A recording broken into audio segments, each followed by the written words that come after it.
Hi guys, James at Rampant Lion Reviews again for you today with another beer review. For this one we are going to venture down to England again, and we actually have another beer from Yorkshire, and this is my very first time trying something from this brewery. So we're going to go to Summer Wine Brewing Company, who are from a little village called Honley near Huddersfield, and we're having a taste of their Diablo IPA today. So simply for the name, raise your devil horns. But yeah, this one is meant to be quite a nice beer. It's got good ratings on Rate Beer and BeerAdvocate.com, and as we know, it's a nice, quite fruity style of beer, so should be a very interesting one for us to do the tasting of today. So as always with my reviews, I'll tell you a little bit about the brewery. If you want to get straight to the tasting, just fast forward. The brewery website's in the video description for you below, along with a link to my Untappd profile and my Facebook page, so feel free to connect with me through there. But anyway, as I told you, this brewery is based in a small village called Honley, which is to the south of Huddersfield in West Yorkshire in northern England. It's actually fairly close to Manchester by the looks of the maps, but I'll say that and it'll be about a 2 or 3 hour drive or something crazy like that. But the company was founded in 2008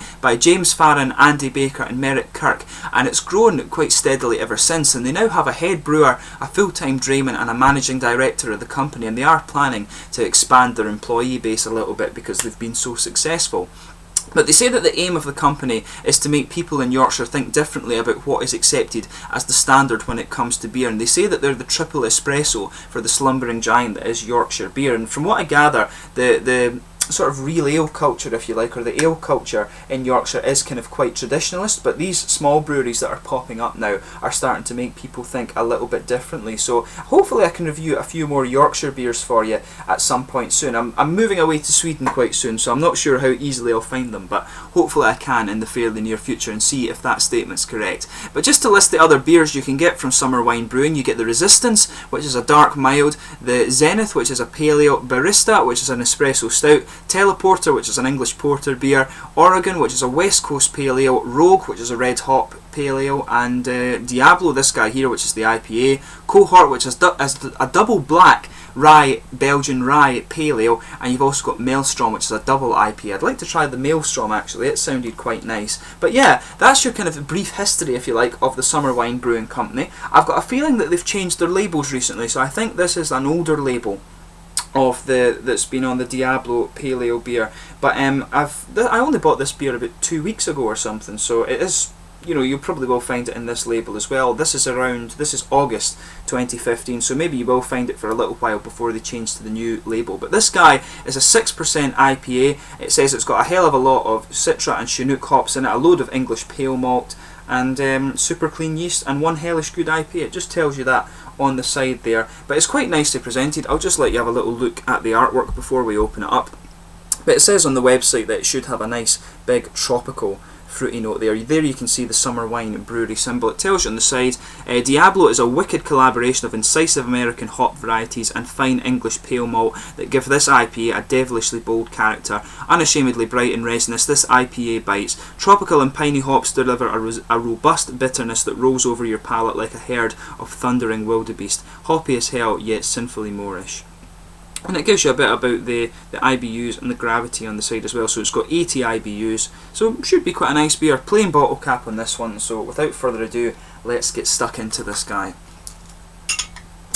As I always say, it's quite nice. You can just see a bit of a smoky opening on this one there, and you can smell the tropical fruits as soon as you open it. But as I always say when it comes to reviewing English beer, it's a bit of a shame in Scotland because our supermarkets are actually quite good at stocking the Scottish craft beer, but the English beer you buy in the likes of Morrison's and Tesco up here is terrible. It's just like fusty water a lot of the time. You really have to go to your better beer shops to buy things like this that are the proper English craft beers. So if you come to Scotland, unless you're in a proper beer shop, don't buy English beer, because the stuff you'll get just isn't that good. You have to go to the special beer shops to get the good beers like this one.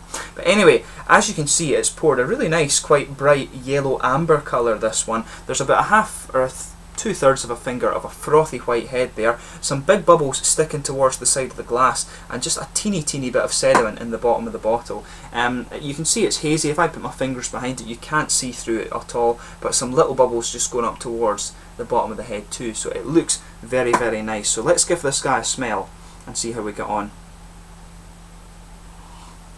So as you would expect, there's a big fruity character to this one. It is quite tropical and it's quite unusual some of the fruits that are coming out of this.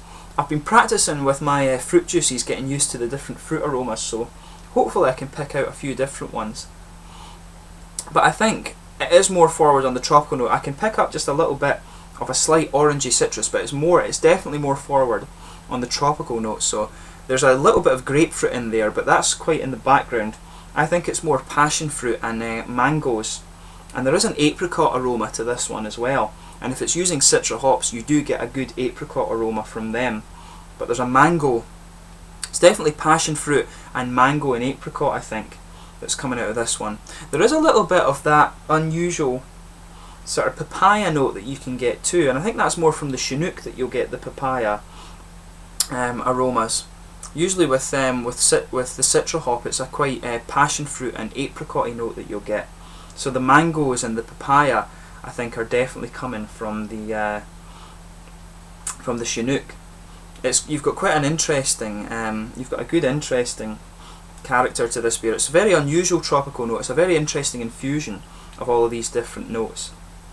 But you can pick up the piney raisins, and I think again that's the Chinook that brings that out. But it's got a nice, slightly floral and aromatic character to it as well. But overall, the most interesting component, or the most prominent component of the aroma, is definitely the big tropical fruits, and some very interesting ones in there. So as I always say, just take a little bit of time and smell your beer before you drink it. But without further ado, let's get stuck into this guy. So this is the Diablo IPA from Summer Wine Brewing Company in Honley, near Huddersfield in Yorkshire in England. Slàinte.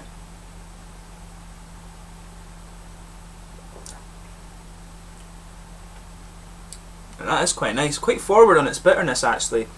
It wasn't lying on the side when it told you that.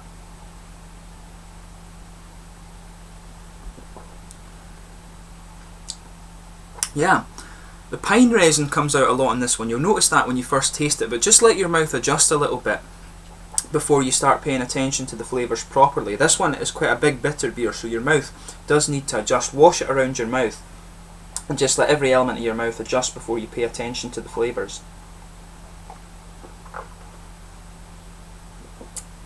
But yeah, as you would expect from the aroma, there's a huge tropical presence in this one. The grapefruit is coming out a lot more in this. It's got that, it's not quite a sour flavour, but it has that typical kind of grapefruit thing that goes all the way out throughout the mouth there.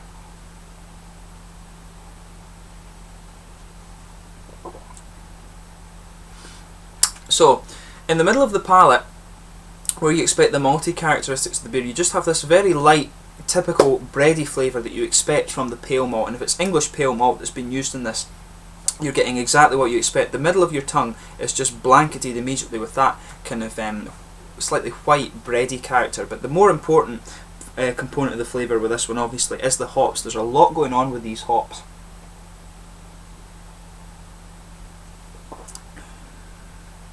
So yeah, you can feel with this one, there is a definite piney presence that just underpins this beer. If you pay attention to the hoppy areas of your palate, namely the edge of the tongue, you can pick up this pine resin that just underpins all the fruit characters of the beer. There is perhaps a little bit of an aromatic-y character to this one. I think that's typical of the Chinook. You do get pine resins, but you also get a bit of a kind of aromatic-y or floral character to it, and it's the same with the citra hop as well. You do get a little of that, and it's particularly dry around the kind of front curve of the tongue, but you can really pick up that underpinning pine flavour of the beer. But yeah, it's really quite nice, and it's definitely more forward on the tropical side of things. So you're getting a little bit of you're getting a bit this really interesting infusion. The apricots and kind of papaya flavours and mangoes, they're all fusing together to give you this really interesting tropical fruit fusion in there. But I think the grapefruit is quite prominent in this one. At the back of your palate, you can really pick up that kind of grapefruit flavour. It's the one that really underpins the sort of fruitiness, but that's mixing in with the pine resin, and the pine resin is on the very edge of the palate too. So there's a lot of interesting things going on in there. But they said on their website that you should get some lychee flavours out of this, but lychees isn't a fruit that I really eat too often, but there is something in there that I'm not familiar with in the tropical fruit, so probably there is the lychee flavours in there.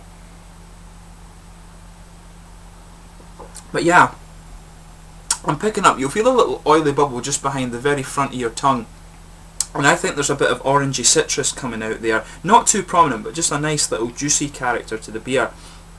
But there's a lot of grapefruit in this one, a good bit of passion fruit as well, but the most interesting component of the flavour in this is this quite unusual fusion that you're getting of the tropical fruits. So there's a bit of papaya in there, definite apricot, which is coming to you from the citra hop actually, and there is a kind of mango underlining to it as well, which is quite interesting. You can pick that up as the beer progresses into the aftertaste, so there's a lot of different things going on in there. So if you enjoy a beer that is very forward in the tropical fruit flavours, this one's quite unusual in that regard, so do give it a go. But it's very nice, and it's got a good kind of bitter kick to it, which is always very interesting.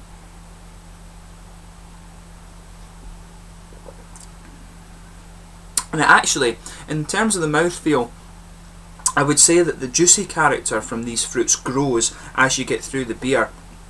But it's mid-bodied, it's got quite a light carbonation in it, there's a slightly oily feel as well, which helps bring out some of the piney and resinous and sort of florally aromatic flavours to this one, but there's a good fruity juiciness. Like I say, that builds as you're actually drinking the beer.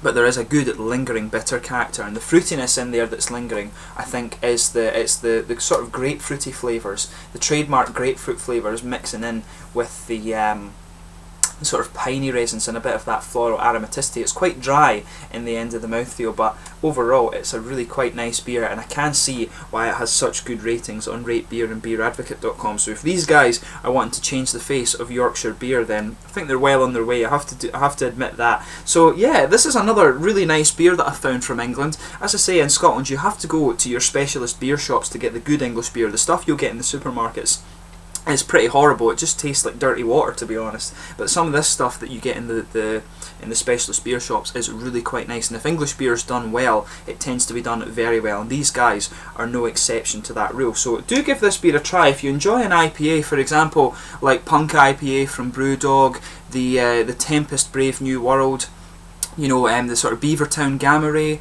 Spaceman IPA and First Frontier and things like that from Toil. This beer has a kind of similar feel to it, but it's quite different in the flavour, but it has the same mouthfeel, and it goes for the same sort of style, if you like. That's probably what I would say. So do check out the Diablo IPA from the Summer Wine Brewing Company. Hopefully we're going to see a lot more of these guys in Scotland, and I'll need to go back to them and try some of their other beers, such as the Porter and the Double IPA. So hopefully I can do that for you fairly soon. But I hope you've enjoyed this beer review.